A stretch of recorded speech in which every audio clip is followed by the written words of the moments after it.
Hi everyone, it's Maddie Brady. We're here to get real about mental health. Stay tuned for some great conversations with some very special guests.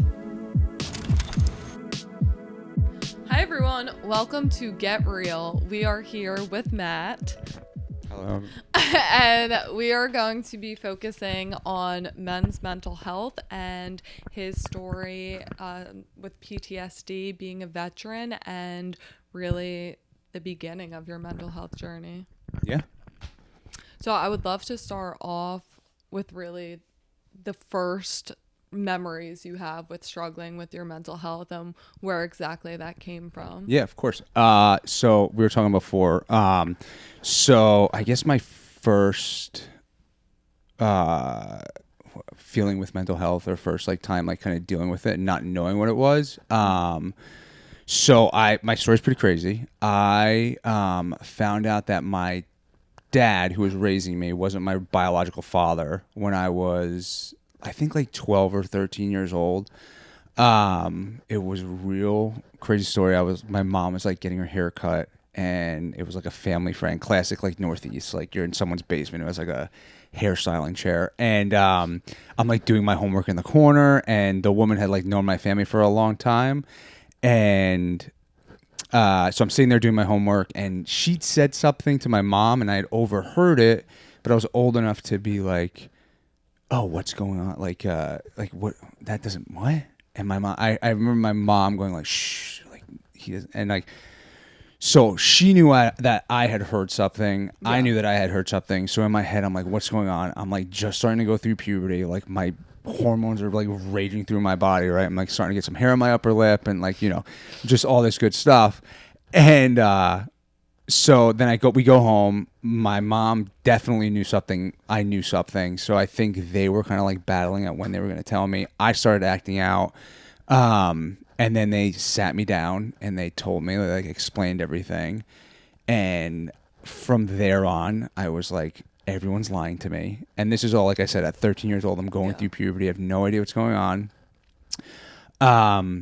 So that kind of kicked it all off, because I think there it started self-identity issues, do I fit in? Now I'm on this journey to figure out who is my dad, right? Who am I?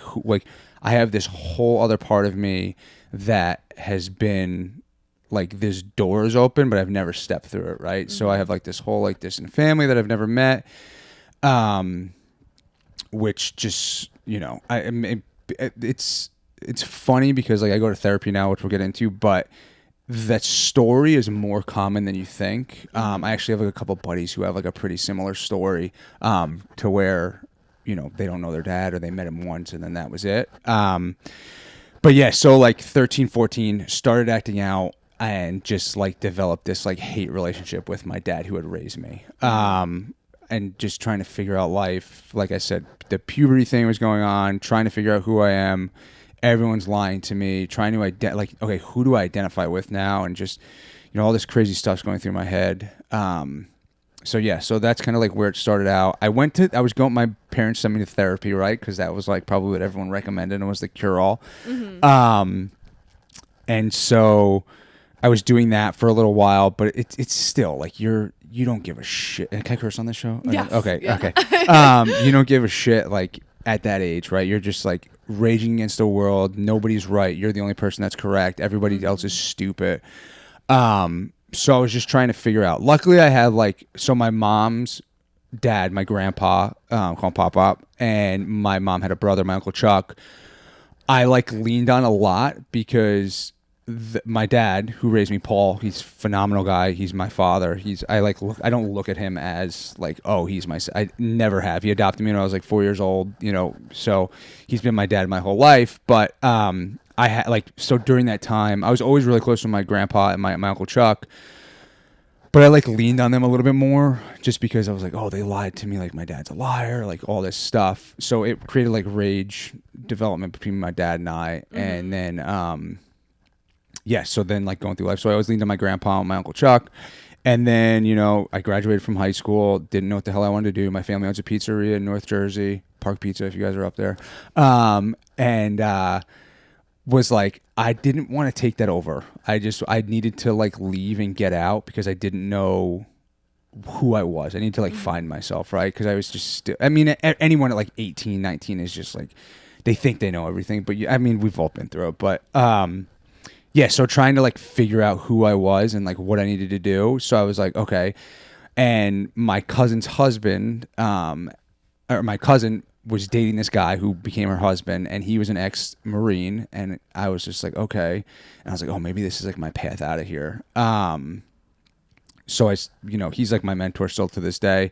And I was like, all right, I think I want to do this. And like, I leaned on him a little bit to try and figure out like, what do I want to do? Because I was going to community college playing baseball. Like I wasn't doing anything special, just partying, just being a slob and, 18, 19, 20 years old. And so I was like, okay. And then I said, okay, I think I'm going to join the Coast Guard.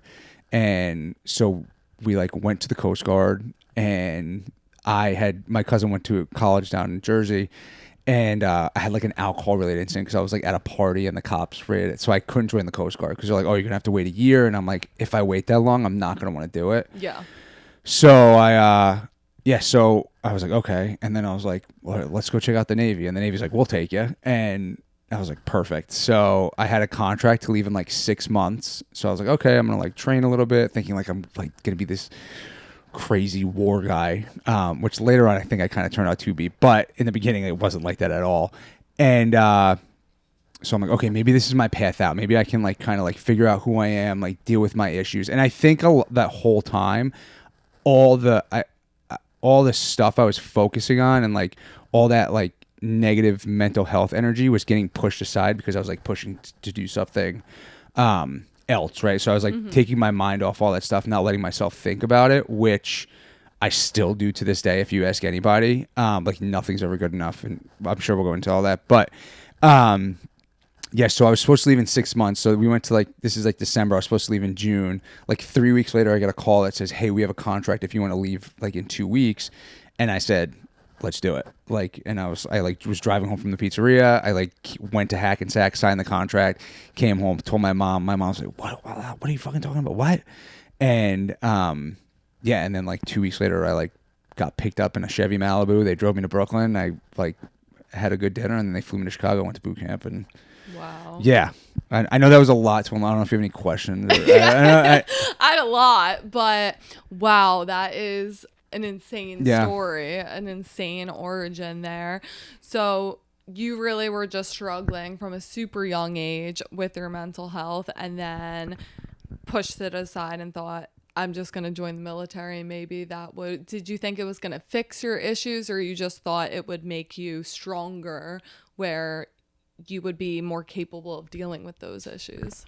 That's a good question. I don't think that I ever thought about it that way. I don't think I ever thought, I think I was just like, okay, I need to put, like, well, I guess kind of, right? Yeah. I said I need to like push this stuff aside and like, okay, move forward, right? Like nobody's going to help me. I'm going to start doing it myself. This is where I kind of developed like this, like, I'm like, no one's going to help me. I still have that mentality, and keep pushing forward. But I think a lot of it was to just take my mind off of it, which was good in a sense at the time.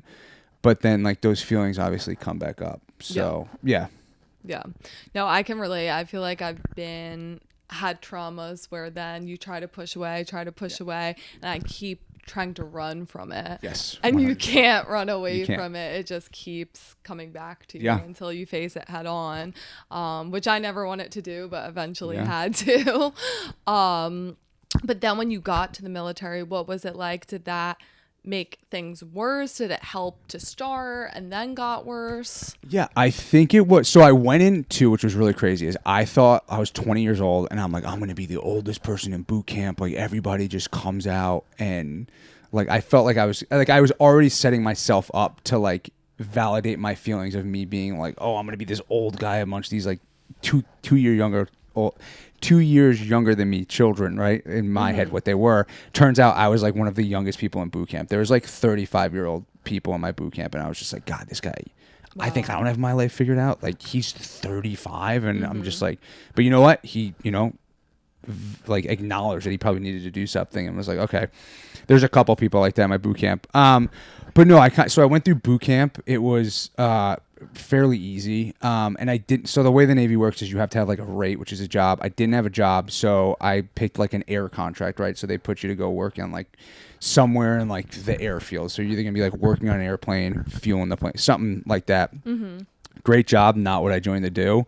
So I went to Florida, and I'm just like, okay, cool. It kind of felt like it was kind of going through the motions because I was like, this is too easy, right? It was just like, I was just another job. It didn't feel like what I wanted to do. I deployed, I went on a ship, and then I was like, okay, I want to like make rank, and that's how it works. So I was like, so I'm already like doing this thing with which a lot of people are like, oh my God, congratulations, like this is awesome, you're a veteran, thank you so much for your, and in my head I'm like, I'm not doing anything. Like it just felt like another job. So it was like I was already telling myself, which I do a lot of the times, that like in my head I'm like, you're not good enough, you're not doing enough, right? Which I think a lot of people do. So I had to pick up I could either stay with what I was doing and get out when I was supposed to, or I could pick up a different job and start making rank, which I ended up doing. So I became a corpsman. For people who don't know that, it's just a medic. And then I went back to Chicago, went through all this schooling, and then you get dropped into, I was with 1st Marine Division, and they drop you into a unit, and you go to like more schooling and all this other stuff. But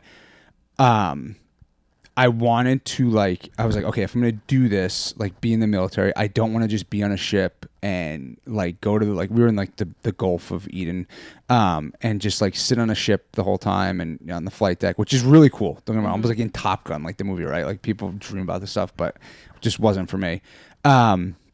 So I was like, I want to I want to see what war is, right? Like I just want to see what it looks like. Like you hear all this stuff, you see all these depictions of it in movies and stuff like that, but I wanted to like see what it was, right? I wanted to be in it, and so that's why I picked 1st Marine Division. Went there, had like a great group of guys I was with. I was with 1st Line Reconnaissance. We ended up going to Afghanistan for like a pretty long time, and it was like exactly what I wanted, right? It was like this crazy.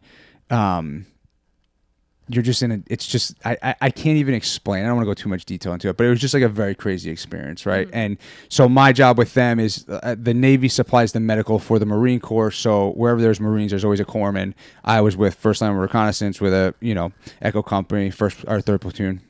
And, it was a great time. While we were there, we had like a really bad day. People have heard this story time and time again, but we had a really bad day, and it was right around my birthday, and we came back to the fob that we were staying at, and we had mail, right? So you get mail like every on occasion, and while I'm there, I'm like going through my mail, I'm like, oh, birthday card, it's kind of like bringing a little light to the day. It's like the end of the night, and I see this card, like a envelope with a handwritten, and I'm like, and I look at it, and I like look at the top right corner for the return sender address, and I like, do that like look up where you're like, what the fuck? And it was a letter from my biological father. Wow. Yeah. So like I just got chills. So you figure like you go on this, you have this terrible day, you're in the middle of absolutely nowhere. And you come back and you get birthday card, and then that hits you, and I'm just like, what the fuck? And so I open it, of course. And there was a 5-page handwritten letter on like I still have it on like yellow legal pad, like just telling me the whole story of like what happened. And I was just like, and I'll never forget, my buddy looks up at me, and he was very close, and he like starts laughing, and he just goes, oh, that means that this is a real deployment, and your other one that you did was like fake, right? Which in people, whatever. It's just, but yeah, it was just like super surreal, and I was just like, so you picture these situations where you go to like, I was in like the chair at my mom's hairdresser, and then like I find out my dad's not my real dad. I'm in the middle of Afghanistan, and I get this letter from this guy and I'm just like what the fuck? I always find myself in those situations, but I think it makes you stronger. Yeah.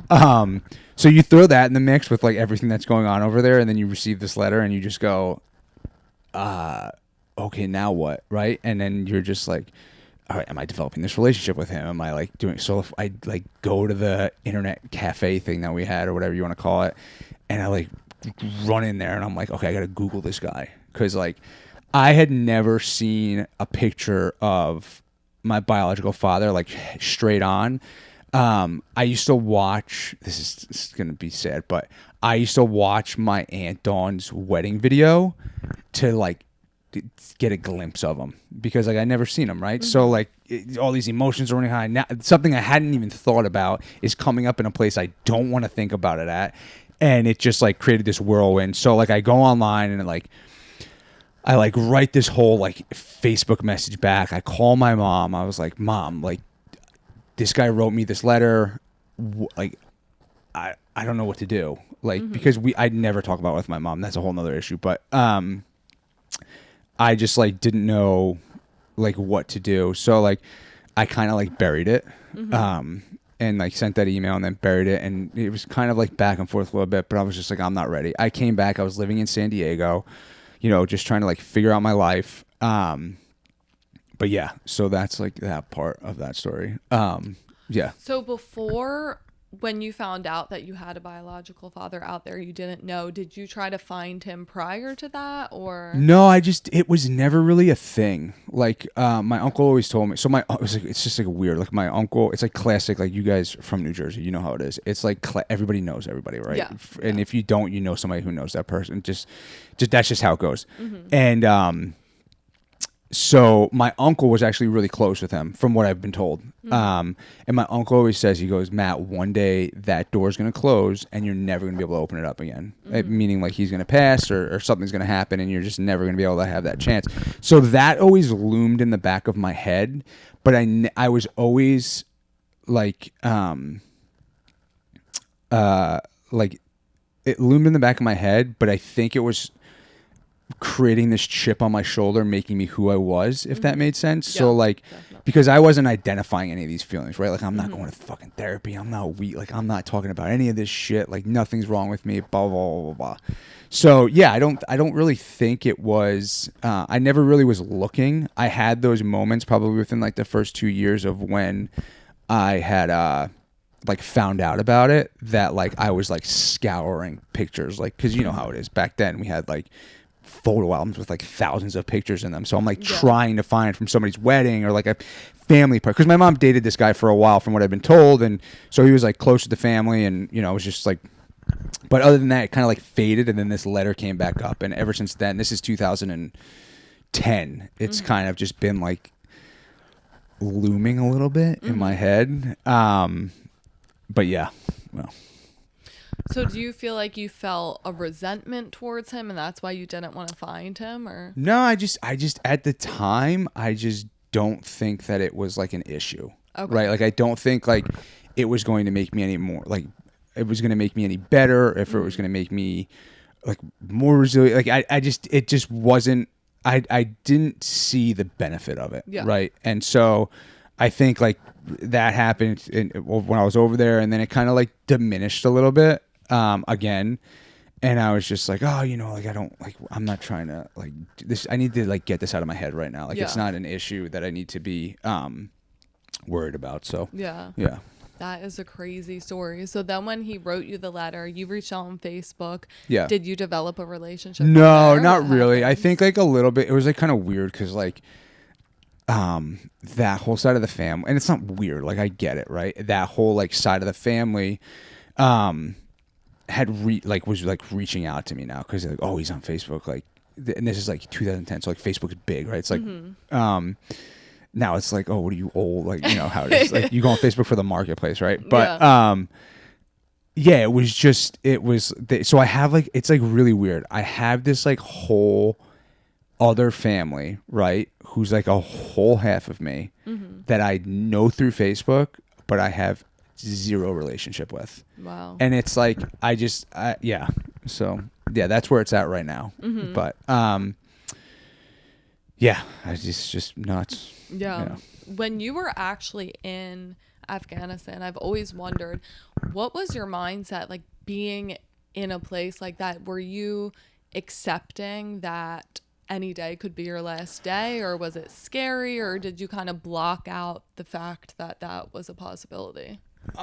I think when you first get there, like, so like you go with people who have been there before, right? Yeah. So you like these are people like you trust, and you know, They're a lot of good dudes. Where we were at, there wasn't like a ton of action going on, but there was. But in the I'll never forget the first night we got. So LAR is like, picture like a tank and like a Hummer get put together, right? So it's like got wheels, doesn't have tracks, and it's got like a big gun on it. It's got another big gun on it, like four guys in the back. One guy's driving, one guy's the gunner, and then one guy's like commanding the vehicle. So I'll never forget. So the first night we get there, because they like bring you to like Kazakhstan or Kyrgyzstan. You go there, you like get acclimated to the time change. Then they fly over and do all this stuff.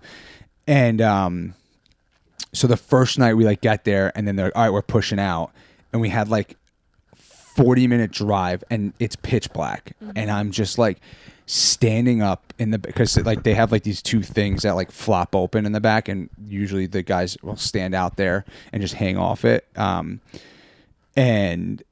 I'll never forget, I was like scared shitless, and you have like a light on the end of your rifle, and the guy I was with was like, Doc, turn your fucking light on. And I was like, all right. And of course, like I didn't have like the like new batteries in it, so it was broken.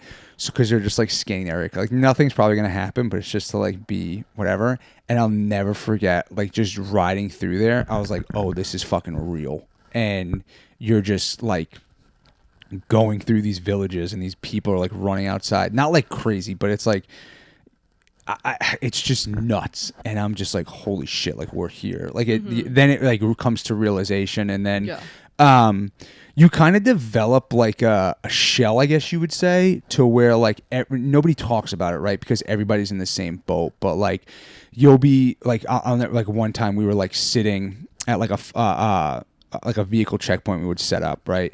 And there's like a big river from where we were at to separate like where like other companies were at.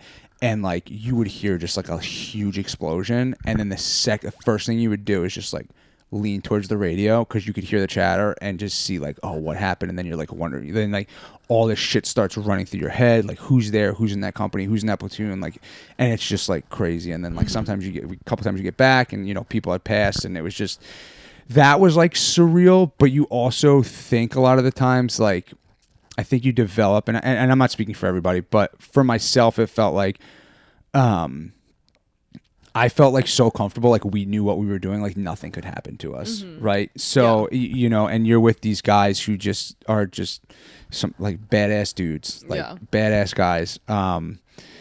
And it's just, you develop this like shell, I think, and then you go home and you just get dumped back into like real life. Yeah. And that's just like, you come home, you think you're like this fucking, you're like the shit. Like, you know, I'll tell you one thing. Well, you are. Yeah. You are. Well, like when I'll never forget this. So I have like a bunch of good buddies, and, so right when I was leaving, they were getting stationed out in California. So I was like, oh fuck yeah. Like they called me, they're like, playing all this music, they're like, we're coming back to Cal. I was like, fuck yeah, of course. It's like a week before I'm leaving, right? So I left, and when I came back, they were already there. And we had this other buddy, my buddy Derek, and he had become buddies with them.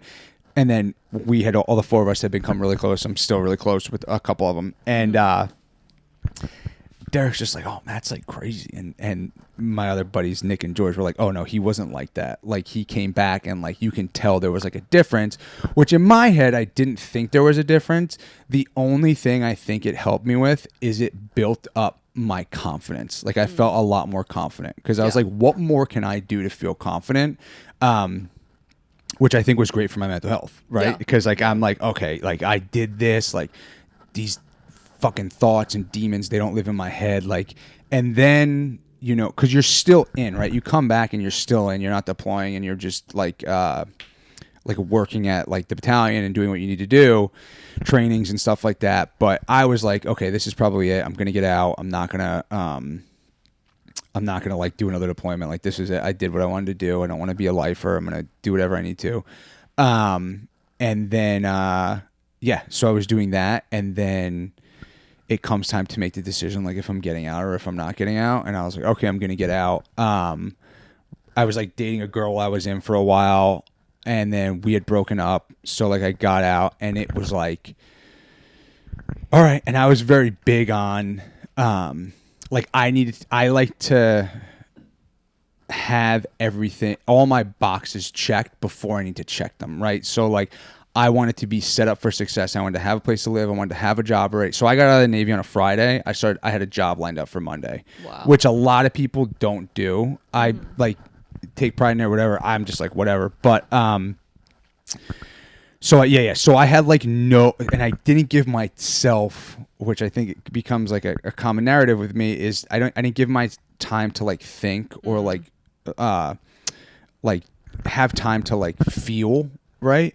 So I got out from the Navy and I started working. Like I was interviewing for jobs while I was in the Navy to get out to go work, because everybody, it's like an age-old thing. It's like, oh, I'm going to get out. I'm going to go work, or I'm going to go to school, right? Because the Navy pays for your school, the military pays for your school, and they pay you a stipend while you're in, which is pretty good. But you're living in San Diego, and it's not enough money, unless you want to live somewhere where you don't want to live.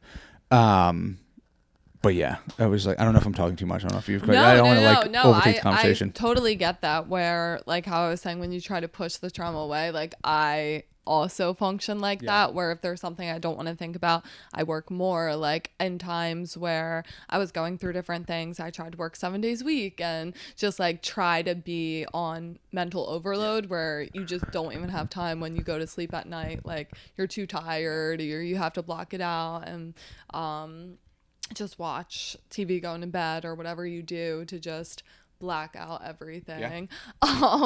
So I and that's not even, I can't even comprehend what you were trying to block out from being in the military. Like I can't even relate to that, because I can't imagine. But I think a lot of people that come back probably try to cope that way, or try to, we talked about, a lot of people do turn to drugs, turn to alcohol, to try to cope. And it is definitely a huge mental health issue, because all you guys are doing something so amazing and fighting for our country and sacrificing so much to help everyone over here who's not doing it. And then you come back and are faced with this tidal wave that is extremely difficult to cope with, I'm sure, and you aren't really set up with the tools to do so. So I know you said there's the VA as an option to go to. Do you feel like that helped you, or what, like overall, what do you feel like the common thought around that is? I have very so I worked for the VA. But so I got out. Like I was saying, I got out. I started working I was like, oh, I'm medical. I'm going to stick to medical field. It's not going to go anywhere. That's why I chose like this job. But so I got out. Started working for this company. Was making like pennies. Was going to school. Bullshitting my way through. And I was like partying a lot. I was drinking a lot. And I was just like, something needs to change. I got like really heavy. And I was like, something needs to change. And I wasn't like, I was still in that lull of like, oh, I'm good. Like nothing's going on. And then, this is going to sound cliche, but I met my girlfriend at the time. And we like were hanging out, and I was like, she was starting to work out. Well, she was not starting to work out. She was working out all the time. And I was just like, oh yeah, I'll drop you off at the gym and then pick you up. Like, I'm not going to go to the gym, because I'm just like, I don't need to.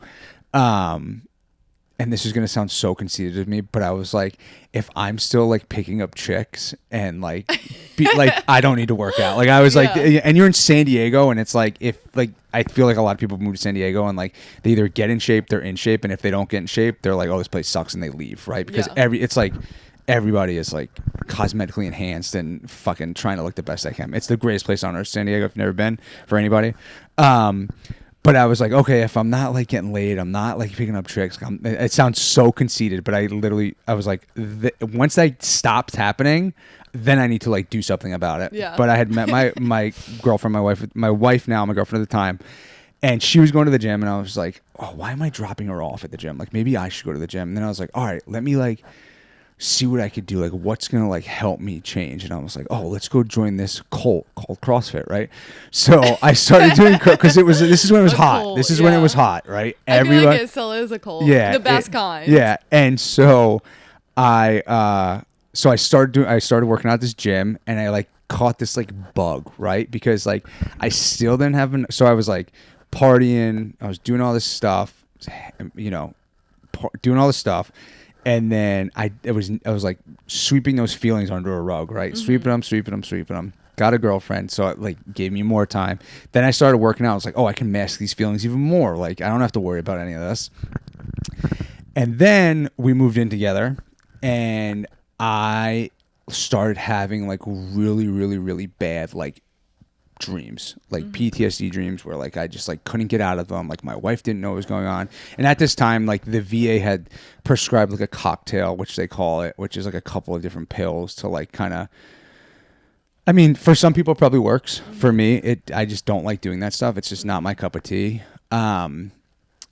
But so I was like zonked out, but I was working. So I was like kind of feeling good, but then I started having these episodes, right, where I would like start slipping into a little bit of depression, start like having like really bad dreams at night, and just like something was going on. And my wife's like, well, why don't you like see like what we can do? Like, so I was like, all right. So I went to go to the VA, and I was like, okay, let's like identify these feelings. And I was like, in my head, I'm like skeptical.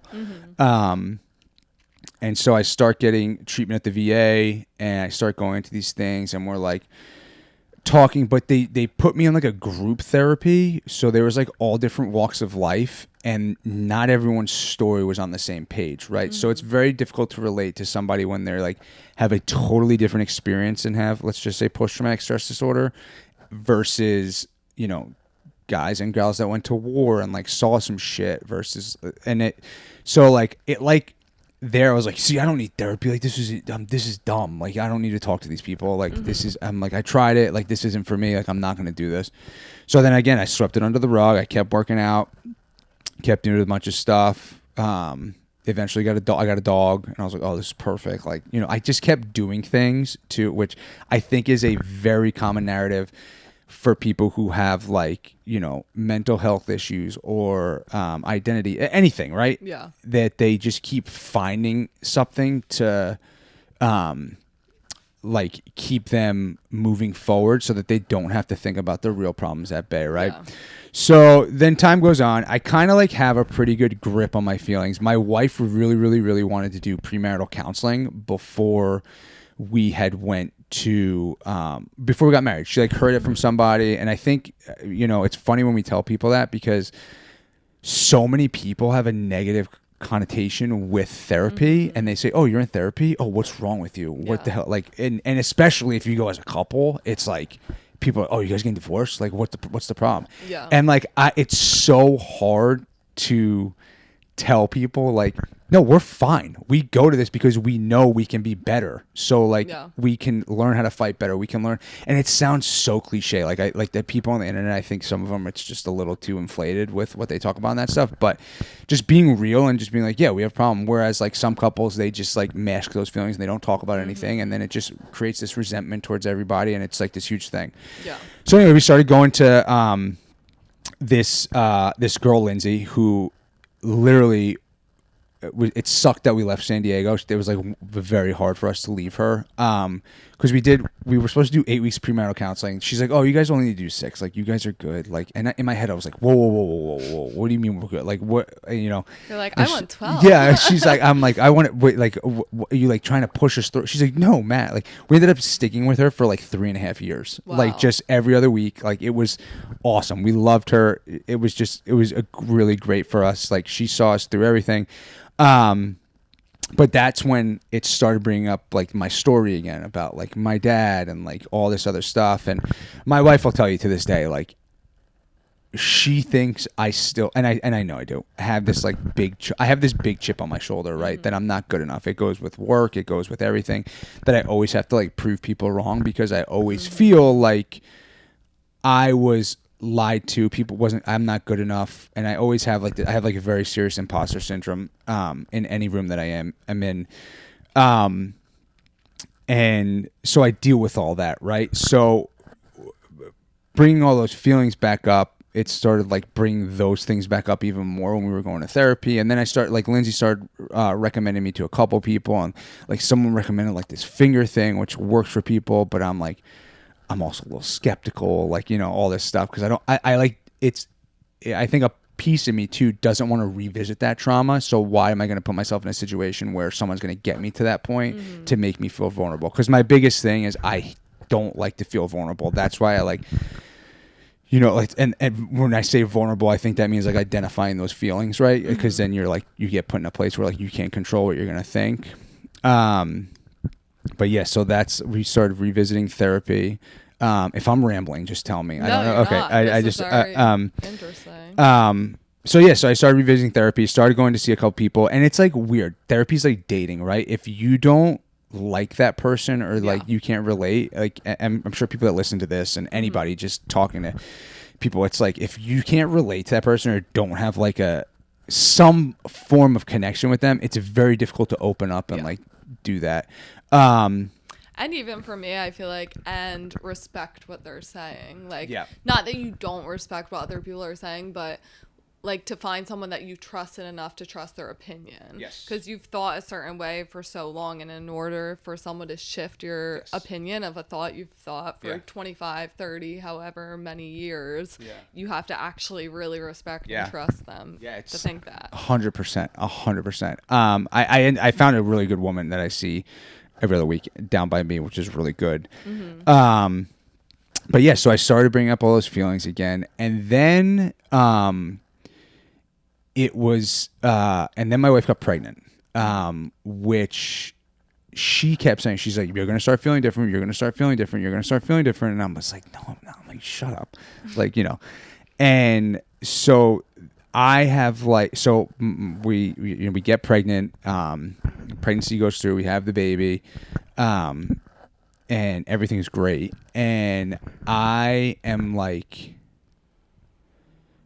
nervous about being a dad because like, I don't want to say I didn't have great example of a father, but like I was so excited to be a dad because that was mine. Right. So it like brought up all these other feelings, and now, so I'm a dad and I'm like thinking about all this stuff, and I'm just like, you know, my mental health just keeps kicking. Right. And so now I'm thinking about like, oh, do I want to like revisit this stuff? Right. Do I want to like talk, like build a relationship with my biological father, or like figure that stuff out? But I also don't want to upset my parents, like my mom and my dad. Right. I don't want to upset them because, you know, developing a relationship with them, you know, but for my mental health, it feels like it might be the right path. It's just me trying to push my feelings away to like not hurt their feelings is what I'm like. That's where I'm battling right now, because I have this like relationship with my daughter and I love it. It's like insane. Like I don't know how to explain it. Anyone who's a parent probably knows, but it's just like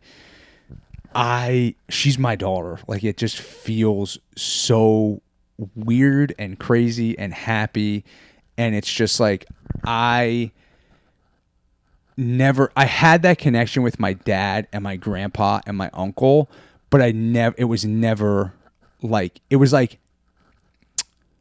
85% of the way I've had that relationship, but there is always that 15% that's missing, right?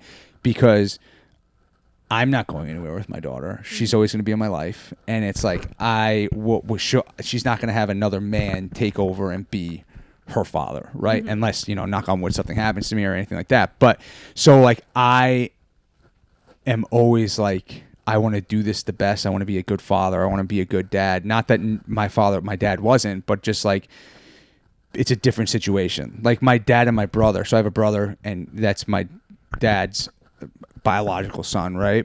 But it was never like looked at that way in our family. But it's just weird. Yeah. So like now I'm like having all these feelings and like all this mental health stuff, and I've kind of like come to terms with it, like that I'm like okay. But so I like was like, okay, perfect. We moved back to New Jersey. We were in San Diego. And I'm like, yeah, I was like, I'm doing good. And so my grandpa passed like, it's going to be probably like 5-6 years ago. And he was really close to me, and it like hit me really, really, really hard. And then right when I moved back, so my grandma had colon cancer and she was doing great. She like was coming down all the time, and then it like rapidly took over. And it was really weird because my grandma used to raise, my mom used to go to work. So like, you know, my mom was a single mom at 20 years old. And so my grandma used to raise me. And so I had all these feelings. I'm like, oh, I'm good. My mental health's good. Like, I feel good. Like, okay, I'm going to deal with this. Like, I'm going to put this forward. Let's talk. And I said to my grandma, I was like, this is probably going to be the last time I ever get to do this. Because she was like, and I said, Grandma, it was just me. I used to go like sit with her all the time. Before she passed, and I said to my grandma, I said, Graham, I was like, I'm gonna ask you like everything, like I need to know some of this stuff because I don't want to ask Mom, I want to ask you, like just tell me like what, like I want to know everything. I was like, tell me the story of like me, like what happened and all that stuff, because I'm like, okay, maybe I'll like think differently about this because I still have that feeling of like just looming over me, like, are you gonna do this, are you gonna do this? And it's like I think that plays a huge part into my mental health, right? So my grandma, like I'm sitting there, she tells me the story and I'm like, oh, it was like, was he there when I was born? Like, was his family nice? Like, what was like, I'm like, just because my grandma's like, knock on wood, she was like on her deathbed, right? Yeah. So she's like, I'm not going to hold anything back. I'm going to tell you the fucking truth, like whatever you need to know. And so she told me and she's like, yeah, she was like, they were a great family. They were great people. Just some stuff happened. I won't get into that, but, and like my grandma told me something that changed my whole perspective. And I was like, did they see me? Like, what was like the thing? And my grandma told me, and I'm pretty sure this is true, so I don't know why she wouldn't lie to me, but that up until I was about 2 years old, my biological parents used to come and see me, right, every weekend or every other weekend at my grandparents' house. And my grandma says, she's like, I'll never forget this. And I go, what? She's like, your grandfather on that side, like your biological grandfather, used to like get teary-eyed and like cry every time before they would leave. And I was like, well, I'm like, what? Why? And she's like, because he never thought he was going to see you again. So I was just like, fuck me, right? And I'm just like, shit. And then it like I like started like getting teary-eyed and like crying, and I was just like talking to my therapist with it, and I'm just like, oh my god, fuck, like what do I do now, right? Because now I'm back in Jersey. They live, I think, in the vicinity of me, so it's like this whole, now there's like this whole other thing for mental health that like I'm like, I just have, there's so many like things going on inside of my fucking head that I'm like, I never know what to talk to my therapist with and all this other stuff, but yeah, that's where I'm at now, trying to figure out if I want to take that step further. But I think the biggest reason that I don't, and I explain this to everybody, is that thing created such a chip for me, right? That like I have to prove these fucking people wrong. I came from this. I'm going to like get to where I need to go. I didn't do it with anybody's fucking help. Like I have that, and I'm scared that opening this door or stepping through it is going to take that away, and it's going to change the person who I am. And that's that vulnerability factor, right? With like thinking and just the way my brain operates. And I think most people's brain operates that way as well. But yeah. So, yeah. No, I get that. And I definitely don't have the answer, but I think a lot of really strong people come from having that chip on their shoulder, and that's how they do become the person they are today. But I always think, like, does it get to a point where you have to be at peace and let go of that chip? But I mean, I have certainly faced a lot of things that I felt like I had to, but I still feel like I have that chip. I still feel like I'm proving a lot of people wrong, and still and it does make you hungry and want to do more. So I never want to lose that chip or that edge to me at all. But I feel like once like you have it, that you really can't lose it. Like I think it's just a scared portion, right? Like I think you can mend it and come to peace and come to terms with certain things, but I don't think you ever truly. No, I don't think so either. Because I think like my wife pushes it a lot, right? She's like, you know what you need to do. Like if I'm like in like a dark place or whatever, she's like, you know what you need to do, and I'm just like, all right, like, you know, I don't need you to tell me.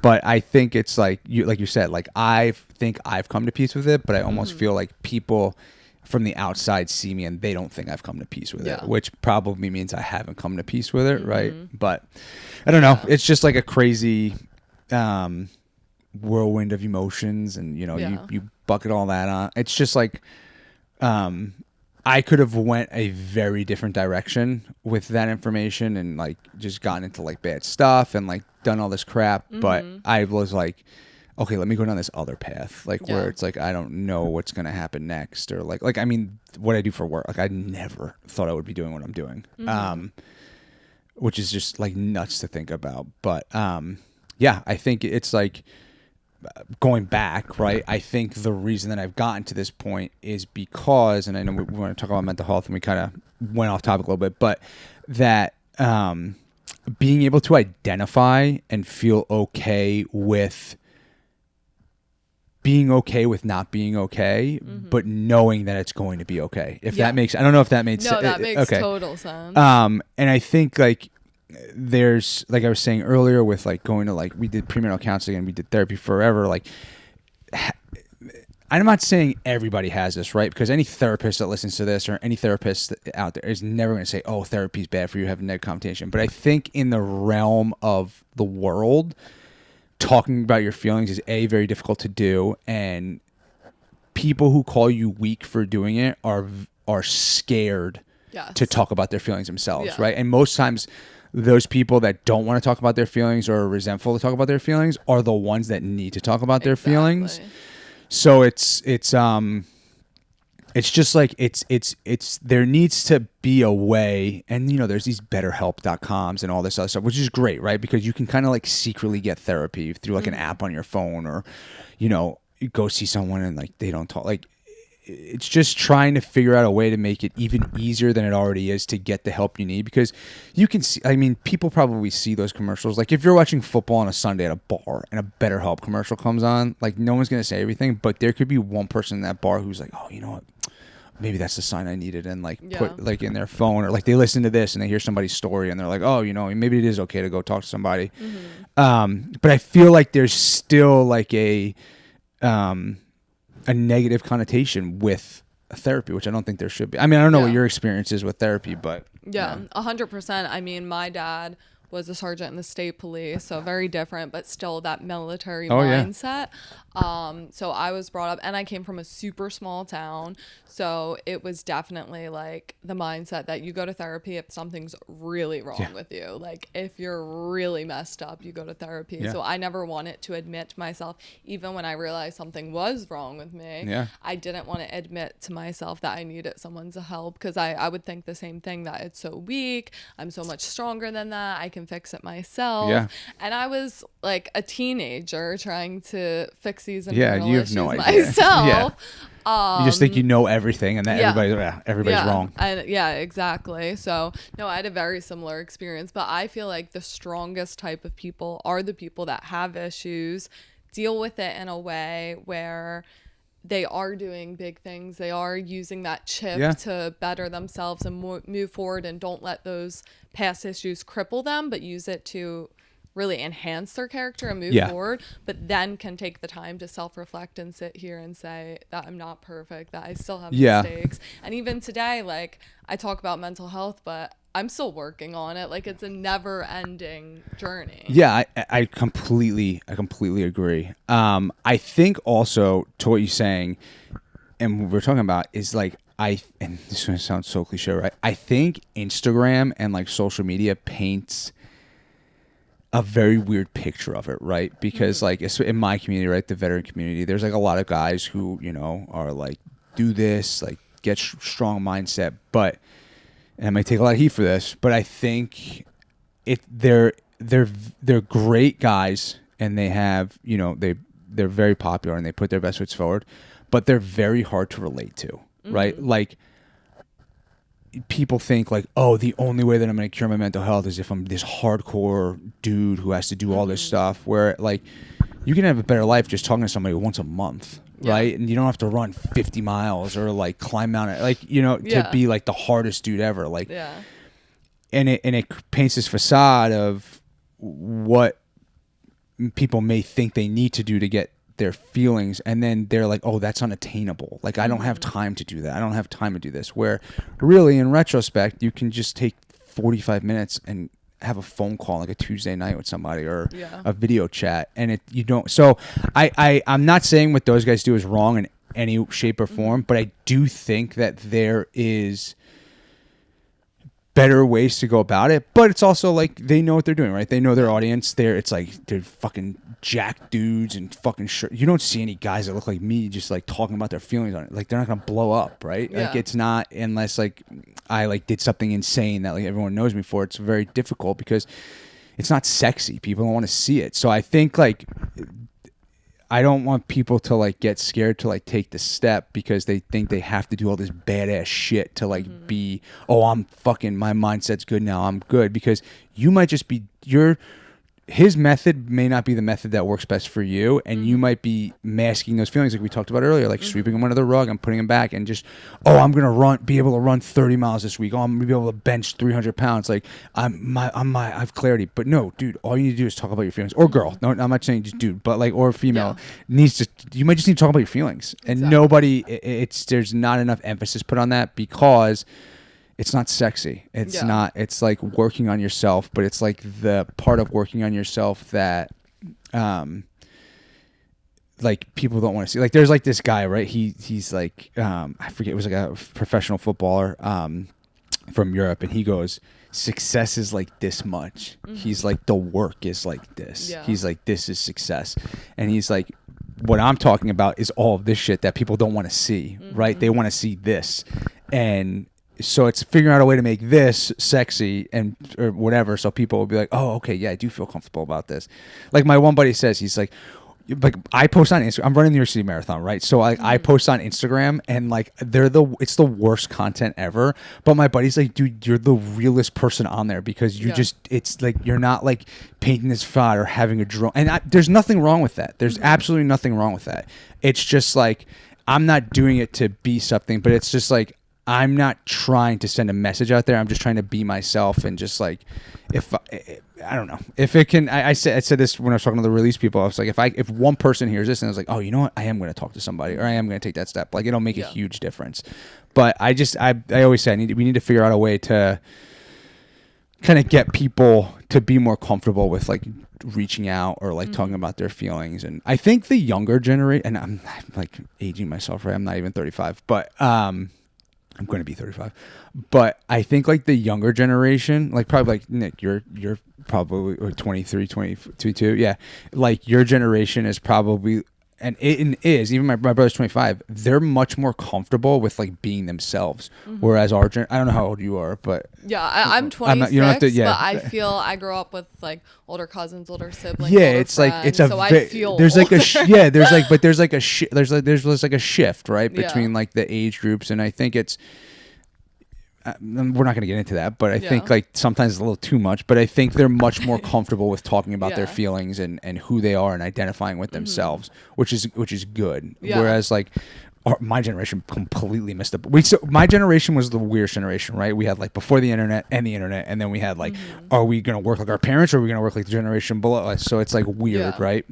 But I think I just hit the cutoff where I'm in with you, where it was like, don't talk about your feelings. Yeah, everyone's perfect. Like beginning of Instagram. It's and fake. Then right after me, because I see people only 2-3 years younger than me. That I'm like, wow, that they grew up totally different. Where I even hear their language, and I'm like, it's like alien to me. And then if someone in like, I think if someone like our age does that, they're like, what the fuck is that person doing? Like, are they an idiot? Because our mindset is just like so different. And I like, it's funny because we went out to dinner a couple weeks ago, and I was talking to my buddy, and I was like, he's like, I don't even think about what I was like, dude, I think about like till my socks what I'm gonna be wearing out. Like but the thing is that's how I hold myself. And I was like, but I want you to be yourself. Like, don't be that guy. Like, I'm not. I'm gonna have think of you differently. I'd rather you be who you are than try to be somebody else, right? Because 100%. Then you're not true to yourself, and that goes back to the mental health stuff, right? But Yeah, it's very weird, like Yeah. the generational gap and stuff. I couldn't agree more too with the guys that the super like hard Instagram guys. I think there's absolutely a purpose for it, because those are the videos that are going to snap you out. Yes. If you are sitting in bed eating nachos at Yep. 12 o'clock at night and you're watching cartoons and just totally, that's going to snap you out of it. But the element that's missing is what's the point of all that without Yes. the happiness? Yes. Without, life isn't supposed to be happiness 24/7. Yeah. Absolutely not. That's when you just go into instant dopamine Yes. gratifications, and you're not supposed, if you live always seeking happiness as an emotion that you're seeking out, it's not going to be a good life long term.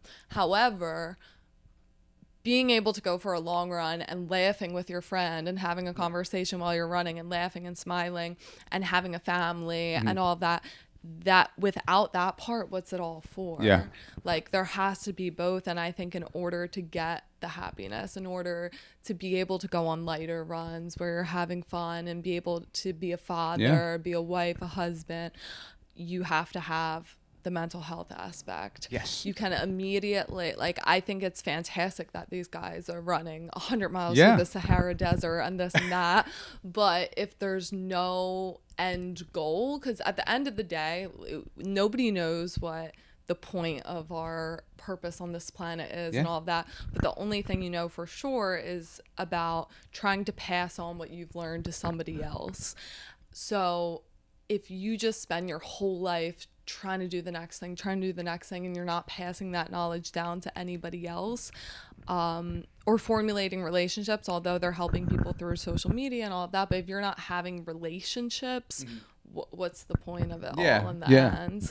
And you have to let yourself feel some sort of, you can finish a marathon, feel happy, feel excited that you just did that, feel fulfillment, and then still want to do another. And that's kind of how I try to think, that I'm never going to be satisfied 100%. I've kind of come to terms with, but I can still be proud of what I'm doing right now, but have that push me for more and more in the future. Yeah, exactly. I'm just starting to deal with like being okay with like not chasing the next thing, and like trying to like, and I think that goes to the fatherhood aspect and all that stuff, because it's difficult. It's very difficult to do, and I think the first step is A, acknowledging it, and then B would be like, what do I need to do to like keep this ongoing and make it healthy, right? Because like, whether that be therapy or, you know, figuring out an outlet that's healthy, not necessarily like drugs or alcohol or anything like that, but just figuring out like an outlet that's healthy for you, whether that be exercise, reading, joining a book, like, I don't know, something like that. There's no wrong answer, just to like help you deal with that stuff, right? Because it's difficult. I mean, life's hard, fucking any which way, you know, like these people you see, everyone has fucking problems, and it's just like, you know, I let them sometimes get the best of me, which is not always the good thing. I'm like very worrisome person a lot of the times, but like it's weird. People will meet me and be like, Jesus Christ, man, like, you, like, what you think like that? Like, it went the same dinner, and you know, it was very flattering. This one guy, I said, I was like, because we were talking about like what like wearing or something like that, and I said to him, I said, and if we're getting off topic, just let me know. But I had said to him, I was like, yeah, dude, I like leave people, like I'll have a great time at somebody's house, and I'll like, first thing I'll say to my wife is like, did I do anything stupid? Like, do you think they like they think I'm stupid? And my wife's like, what the fuck are you talking about? And I'm like, I don't know. But so at dinner, I like brought that up because I'm like comfortable with these guys now. They're like pretty good friends. And my one buddy looks at me, and I've known him for like a year and a half. And he goes, Matt, he goes, what? And I go, what do you mean? And he's like, you have more interpersonal relationships with people that I have ever met anybody before in my life. And I went, really? And he goes, dude, you have no idea.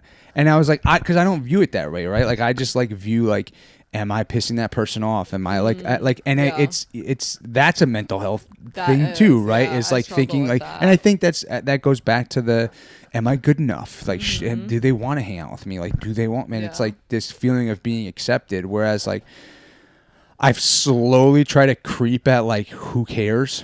right mentality, but it's like I care about those people, so I want to make sure like I'm not doing anything that like upsets them or does anything like that. Because like my buddy Derek, he'll tell you, he goes, he'll probably laugh when he hears this. He goes, they tell me about Matt. Like, what do I need to know about Matt? He goes, he's either gonna love you and he's gonna treat you like family, or he's either gonna not like you and he's never gonna want to see you again. And he'll tell you, he's like, there's only been like 2 people that I've never wanted to see again, because it just like, you rub me the wrong way. I don't, I can just tell. That's it.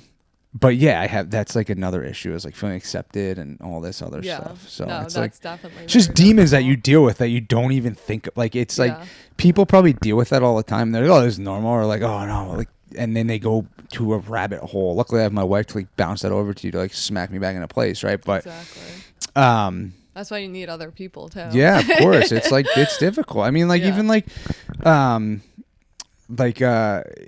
it's really good, and I feel like I've become more of an advocate for mental health, right? Because like through release, kind of like the mutualness of how we kind of realize each other. But I was like so Doug, who's one of the directors for the Recovery Foundation, was like telling me he's in my run club, and he was like, I was like trying to figure out who I wanted to run the marathon, but I was like, who am I going to run this with? And then he was telling me that like the guy who like is the founder, Zach, he's like, yeah, he's trying to get more into mental health. And I was like, okay, this is right. Yeah.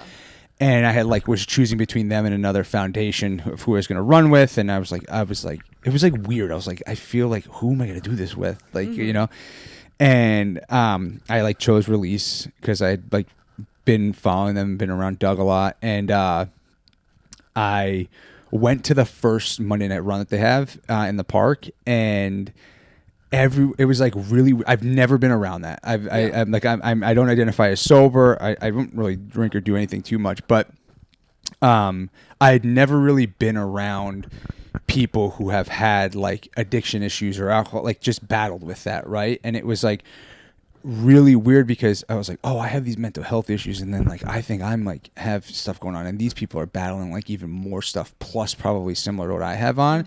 And we got in that circle that was like, everyone's like, oh, who's new, like introduce yourself. And I tell you what, like, this sounds so cliche, but I was just like, I'm in the right fucking place. Like, and I sometimes I feel guilty being there just because I don't identify as sober, but like I'm there because like I support everything about it. That's what it's for. Yeah, and it's like it was like a really clarifying moment. I was like, I'm where I need to be. Like it just at that moment, and I don't get that very often, and it just felt like I knew nobody. I knew Doug. That was absolutely it. And everybody was so nice, so welcoming. And I've been to a bunch of them before, since. And it's just like, I'm in the right place, right? Because these people are just, I've had great conversations on runs. And yeah, it's just like, it's nice, and it's good stuff. And they're like doing positive things. But when Doug had mentioned like the mental health aspect to it, because I think it goes hand in hand, right? We were talking about on the way over here, like the alcoholism and addiction, like I think people mask those mental health issues, and that's what maybe and it could be completely other stuff too, but that's what it's the easy outlet, right? Absolutely. Everyone's doing it, getting lost in that partying or just like drinking like by yourself or something like that. So no, that's completely on track, that people are just using other coping mechanisms to deal with whatever's going on internally. And even if you're not an alcoholic or an addict or whatever, we're all dealing with similar issues. We just chose different outlets to cope.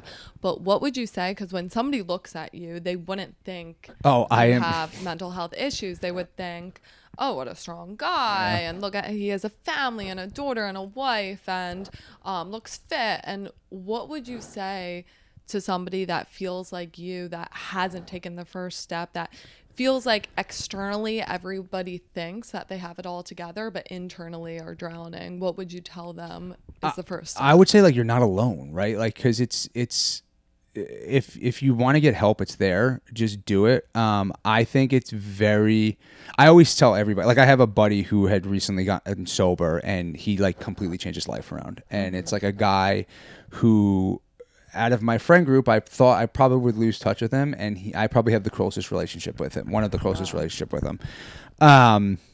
And he got sober because he like recognized, and he did it all by himself, and he's doing really good stuff, and I'm really proud of him. But I always say, like, if you like, come to me if you know me, right? I will talk to anybody. I can talk to a brick wall. But I think it's like you can't always judge a book by its cover, because I feel like I'm very misjudged all the time. I feel like people think, oh, Matt, it's like, I'm not trying to build. I always get like, oh, this big dumb jock. Like he's probably like this type of guy. And usually people meet me and I'm the complete opposite of what they think. And they judge the book by its cover, right? So I think you can't judge somebody like that, right? Like you can't, like those guys that you see we're talking about on Instagram and stuff, they have issues, right? And they're just like putting how they deal with it out there, not putting their issues out there, just putting how they deal with it. So, but I think if you want to get help and somebody wants to talk to somebody, like find somebody at first. I usually say, like, find somebody on Instagram, find somebody, not on Instagram because that's a bad subject. Reach out to like me, because I have like 1,400 followers, but like don't reach out to someone who has like 30,000 followers, because they're probably, you're going to reach out to them thinking that you're going to get a response. And then you're going to get upset that you didn't get a response. Like, this is all fucking joke. And then it's going to be like this whole thing. Yeah. So I recommend going to like someone you trust, like a friend, your spouse, your girlfriend, boyfriend, whoever it is. And just like, it's okay. Like, I think people are going to respect you more if you come to them and say, I need help, or like, can you put me in the right direction?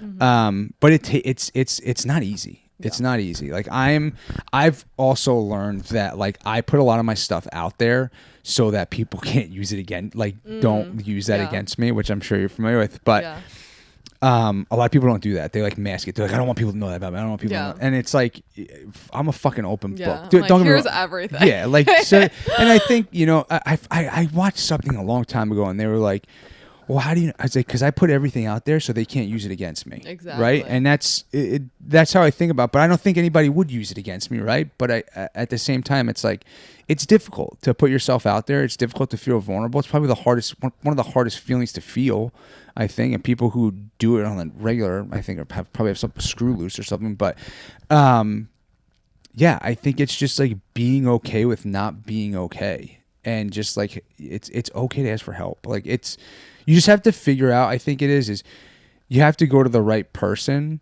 But I think if that person is like close to you, or a good person, or a good friend, they'll be more accepting than you think, than to talk about that. Right. Yeah. Like, yeah, I think like you hit the nail on the head. And I think that I'm around people that have like issues or like don't know how to deal with it, but they don't come to me because they think I have my shit all together, which I absolutely fucking don't. Right. Yeah. But I like put my best foot forward and I identify those feelings and I identify what I'm doing and what I'm feeling. And I like figure out what's the best step for me to take next to like do that and not just mask them. Right. I've learned over time that just putting myself out there, putting my feelings out there, like, why am I feeling this way? Why am I doing it like this? Why am I frustrated? And like stopping for a second and figuring it out has been way more beneficial than, like just masking it or like trying to identify. So for anyone who's just looking to get help, I mean, if you're like suicidal, definitely call the suicide hotline. But if you're just looking for like someone to talk to or like how to get into this stuff, like talk to someone who's close, talk to a friend, and you'll know, like, who you can trust and who you can, and maybe do tidbits in the beginning to see how they respond to it, and then go from there. Because everyone's different. You can think that person's the most caring person, and then you start telling them your feelings and they're not. And so like, just feel it out. And it's difficult too, because you don't want to be vulnerable. It's just, it's tough. It's a tough world. And but at the end of the day, we're all humans and we all have feelings. So it's like, and some people are just assholes and some people are not. And I think there's more not assholes than there are assholes in the world. So yeah. I think so too. Yeah. I hope so. Well, I definitely think that everything you shared today is going to help. I hope it was help people for sure. So thank you so much for coming on and getting a blast. real. Yeah, I appreciate it. It was a good time. Thank you. Of course. Thanks for tuning in and getting real with us. Podcasts will be posted every other Wednesday on Spotify and YouTube. Please reach out via DM if you want to chat.